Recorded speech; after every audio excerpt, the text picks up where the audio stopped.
Assalamu alaykum, hürmetli televizor körgüçiler. Yaxşımsızlar.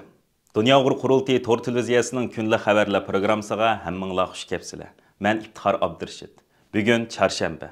Hürmetli ko'rmanlar, tövende diqqatinglar kunlik xabarlar programmamizning tafsilotida bo'lsin. Chet ellik mutaxassislar tarafidan hozir qadar Sharq Turkistondagi jazo lagerlariga munosabatlik eng tafsiliy, eng ishonchlik va eng zo'r hujjat deb qaralgan Xinjiang soqchi hujjatlarining 2022-yil 5-oyning 24-kuni dunyoga oshkorlanganligining 1 yillik munosabat bilan Xitoyning Sharq Turkistonda ta'sis qilgan jazo lagerlari yana qayta g'arb matbuotlarining va xalqaro kishilik huquq tashkilotlarining kun tartibiga keldi. 23-may kechda Germaniya davlat televiziyasi CDF kanalida Xinjiang soqchi hujjatlarining dunyoga oshkorlanganligining 1 yillik munosabat bilan maxsus Sharq Turkistondagi jazo lagerlari va Xitoyning Sharq Turkiston xalqi ustidan yurgizayotgan irqiy qirg'inchiligi va insoniyat qarshi jinoyatlari mazmun qilingan cho'ng tipdagi ziyorat programmasi e'lon qilindi. Mazkur programmada lager shohidlaridan Qalbinur Sidiq, Zumrat Davud va Turkiyadagi bir qism shohidlarimizning guvohlik bayonlariga tafsiliy yer berildi. 25-may kuni Uyg'ur kishilik huquq qurilishi bu munosabat bilan Xinjiang soqchi hujjatlarida zodi nimalar oshkorlangan, 1 yildan buyon bu hujjat chet ellardagi Uyg'urlarga qanday ta'sir ko'rsatdi degan temada xalqaro tor muhokama yig'ini o'tkazishga tayyorlanmoqda. Uyg'ur kishilik huquq qurilishining tashqi munosabatlar direktori Toshkent davlat apandimning riyosatchiligida o'tkazilgan muhokama yig'inida Xinjiang soqchi hujjatlarini xitoychadan inglizchaga tarjima qilish va ratlash xizmatiga qatnashgan Dunyo Uyg'ur Qurultayı London ishxonasining direktori Rayma Mahmud, Amerikadagi tanilgan advokat va kishilik huquq tadqiqotchisi doktor Tengbiao, Turkiyadagi tanilgan Uyg'ur siyosiy faoliyatchi Javlan Shirmamat, mustaqil jurnalist va tadqiqotchi, BBC'da e'lon qilingan va zo'r ta'sir qo'zg'agan Xinjiang soqchi hujjatlari jazo lagerlaridagi Uyg'urlarning Simasi nomli programmaning asosli tashkilotchisi Nerola Elima qatorliqlar yuqorqi temalarni cho'radigan asosda o'zlarining qarashlarini o'ttirib qo'ydi va tor muhokama yig'iniga qatnashganlarning turli savollariga javob berdi.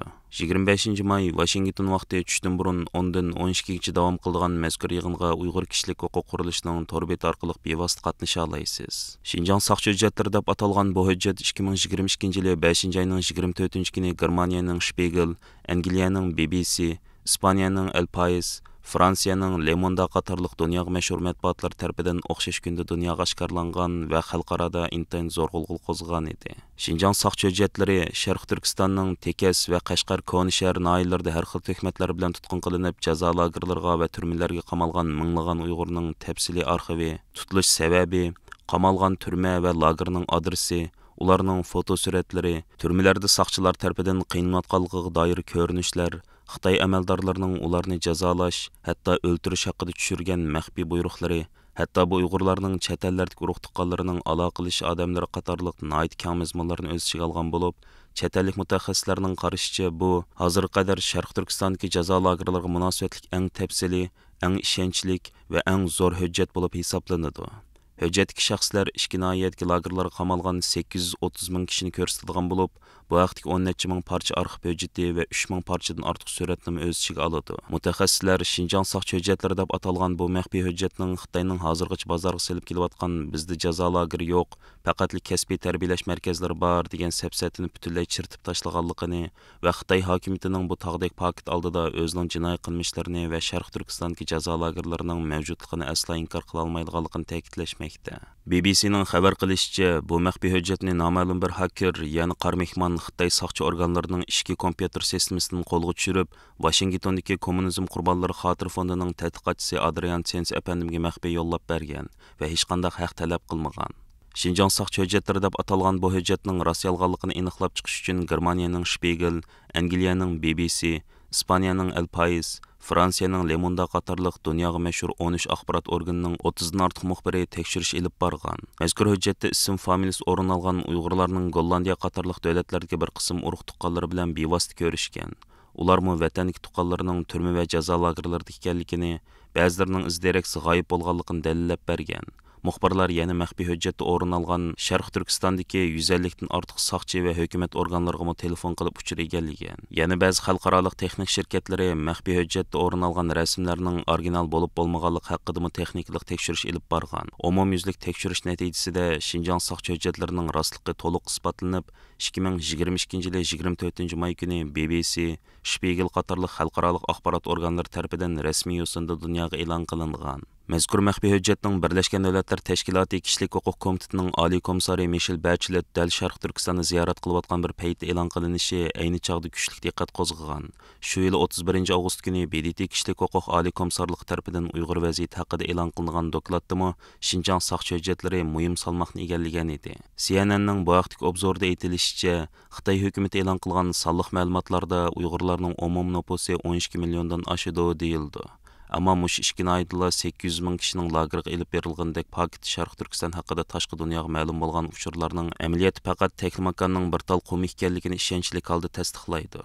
Va bu hodisa shu vaqtdagi Xitoy saqchisidan biraylan aytgan avval Uyg'urlarni zo'r ko'lamda tutqun qilamiz, ondan ularni qo'lga olishga sabab topamiz degan bayon bilan mos keladi. Bu hujjatlardagi tutqunlar 2016 yildan 2018 yilgacha bo'lgan aralıqda lagerlarga elib berilgan bo'lib, vaqtcha Xi Jinpingning bevosita qo'mondonligidagi atalmish terrorlik qattiq zarba berish harakati Sharq Turkistonda yuqori pallaga chiqqan mezgilga to'g'ri keladi. Navbatda Dunyo Uyg'ur qurultiyi boshchiligidagi Uyg'ur tashkilotlari va xalqaro kishilik huquq tashkilotlari Şinjan saqchi hujjatlarining har qaysi hukumat va parlamentlarning shundaqla xalqaro organlarning Uyg'urlar haqidagi tushanchisini taxmin mustahkamlashini, shuningdek Xitoy hukumatining bu masaladagi javobgarligini surishti qilish g'ayratini urg'utishini umid qilmoqda.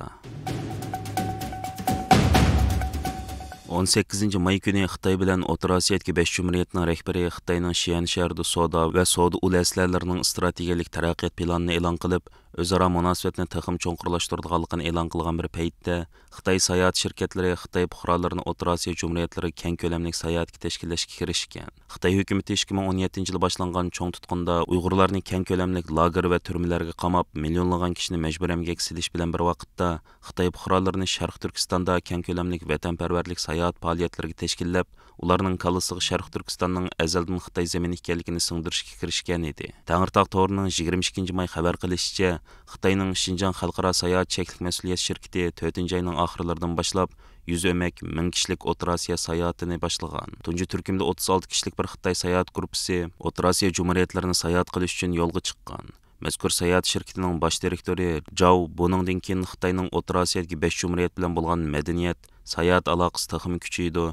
Şinjandan O'rta Osiyo davlatlariga sayohat qilish taxmin qulaylik va o'ngishliq bo'ladi degan. Xitoy taratqullarining xabarlaridan ma'lum bo'lishicha, atalmış Uyg'ur avtonom rayonluq madaniyat sayohat nazorati 22 may kuni Xitoy fuqarolarining O'rta Osiyo sayohatini kuchaytirish to'g'risida maxsus yig'in o'tkazgan. Xitoyning O'rta Osiyo jumhuriyatlaridagi ta'sirining kengayishi bu jumhuriyatlardagi fuqarolarning andishisini kuchaytirayotgan, bo'libmi Qozog'iston va Qirg'iziston fuqarolarining andishisini qo'zg'ayotgan bir vaqtda bu jumhuriyatlarning Xitoy bilan bo'lgan munosabatni taxmin kuchaytirishi diqqat qo'zg'adi. Qozog'istonning yaqinda Xitoy pasportiga vizani bekor qilishi Qozog'iston fuqarolarining noroziligini qo'zg'agan. Ba'zi joylarda buning qarshi norozilik harakatlari yuz bergan edi. Qiziq yeri, Qozog'istonga ziyorat kelgan Xitoy sayohatchilari ijtimoiy taratqularda e'lon qilgan videolik so'zlarda Qozog'istonning intayin qimmatchilik bir davlat ekanligini, Xitoyning 100 yuan puliga hech nim kelmaydiganligini, o'zlarining Qozog'istonga sayohat kelganligidan qattiq pushaymon bo'lganligini, agar sayohat vaqti uzarsa Qozog'istonda tilamchilik qilishga majbur qildiganligini ifoda qilishmoqda. Kuzatuvchilar bo'lsa Qozog'istonda mol bahosining Xitoylar aytgandek unchalik qimmat emasligini,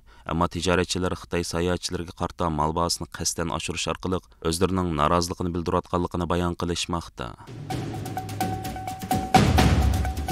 Fransiyadagi Uyg'ur musiqa tadqiqotchisi, film ishlaguvchi Muqaddas Mijit xonim ishlagan qisqa badiiy film Nikoh 20 may Fransiya Germaniya birlashma televiziya kanali ART'da rasmiy ko'rsatilishga boshlagan. Mazkur filmda Xitoy hukumatining Sharq Turkistonda Uyg'urlarning kundalik hayoti, insoniy, diniy va sayohat erkinligini cheklaydigan siyosatlarni, yuqori texnikalik kuzatish qatorliq tadbirlarni kuchaytgan 2017 yil mezgildagi vaziyat, bir Uyg'ur qizining nikoh o'qitib to'y qilish sababli yuzlangan fojiasi orqali Uyg'urlarning axloq va qimmat qarashini qo'g'dash tirishchilik sababli ziyonkashlik uchrayotganligi badiiy shaklda yoritib berilgan. Uyg'urlar duch kelayotgan har xil masalalar, Sharq Turkistonning siyosiy vaziyati, xalqarodagi o'xshamagan axborot vositalarida hujjatli film yoki ziyorat filmlar orqali yoritilgan bo'lsa-mu, Uyg'urlarning real hayoti yoritib berilgan badiiy filmlar asosan yo'q deyarlik. Muhojiratga Uyg'urlar uchun kino film ishlash sohasini intayin cho'ng bo'shliq deyishga bo'ladi. Yaqin yillardan buyon usul, muzika va boshqa turlik san'at vositalari orqali Sharq Turkiston va Uyg'ur xalqi yuzlanayotgan vaziyat va tragediyalarni dunyoga badiiy shakllarda anglitib kelayotgan Fransiyadagi ko'p qirliq san'atkor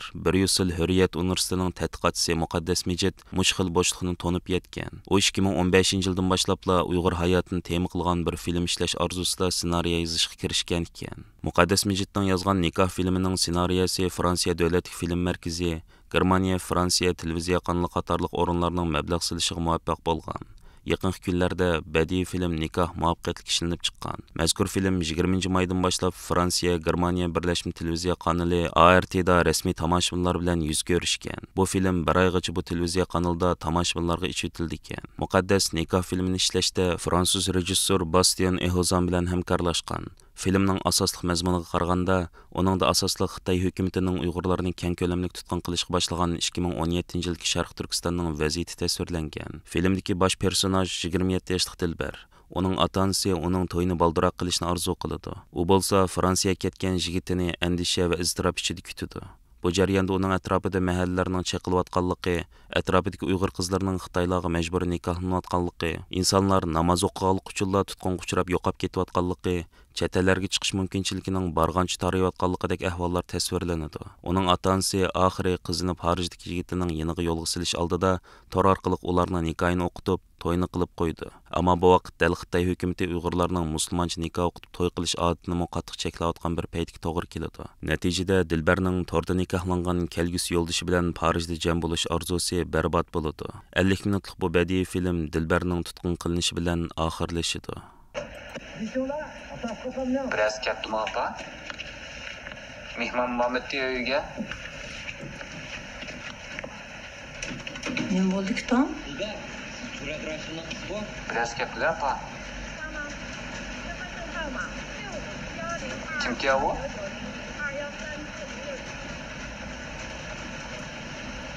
Kim Tom qarab boqayman baba.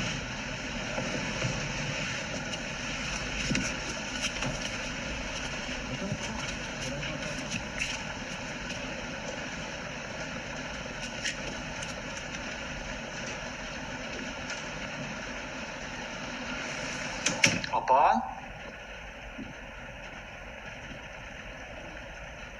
Apa? Dilber?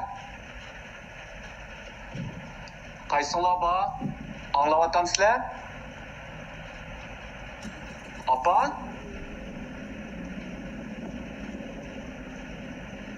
Apa? Bağımsız apa?